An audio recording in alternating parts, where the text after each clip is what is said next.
রাজবাড়ির ময়দানে যাচ্ছি কোরআনে কারীম শোনার জন্য। জীবনের অপরাধগুলো স্মরণ করে আমি আজকে তাওবা করে ভালো হয়ে যাব। এই নিয়ত আছে না? বলেন বলেন। এই নিয়ত যাদের আছে যে আজকে সত্যি আমি তাওবা করে ভালো হয়ে যাব, আল্লাহ পাক বলেন এরপরে যদি সিদ্ধান্ত নেয় যে যা শুনবো এই ভালো ভালো কাজগুলো আমি আঞ্জাম দেব, আমি আল্লাহ কি করবো জানো? ফাউলাইকা মানে হচ্ছে রাজবাড়ির এই মানুষগুলোর দিকে আল্লাহ আঙ্গুল দেখিয়েছেন, এটা ইসমে ইশারা। ফাউলাইকা এই মানুষগুলো যারা কি গ্রাম এটা? পশ্চিম রূপপুর।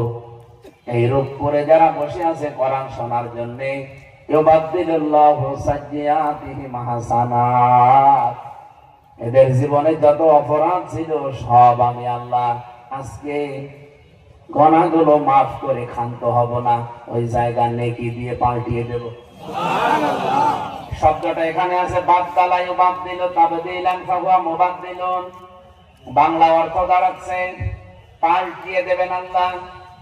যেহেতু আমাদের জীবনে 33 বছর বয়সে যদি 2000 গুনাহ লেখা থাকে, ওরা জায়গাটা আল্লাহ আজকে মাফ করে দিয়ে ফাঁকা হয়ে যাবে। ওই ফাঁকা জায়গাটা আল্লাহ নিজে নেকি দিয়ে ভরাট করে দেবে।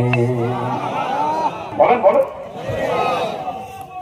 আজকের জেলা আমির এখানকার নমিনি জামাত ইসলামী বাংলাদেশ থেকে, ওনার যদি মনে করেন এখন 60 বছর বয়স, এই 60 বছরের যত অপরাধ ওনার জীবনে আছে, এই আয়াতের যে কন্ডিশন যদি মেনে নিতে পারে যে তাওবা করে আজকে আমি ভালো হয়ে যাব, জীবনের অপরাধ গুলো মাপ যদি হয়ে যায়, আমি ভালো ভালো কাজ আঞ্জাম দেব।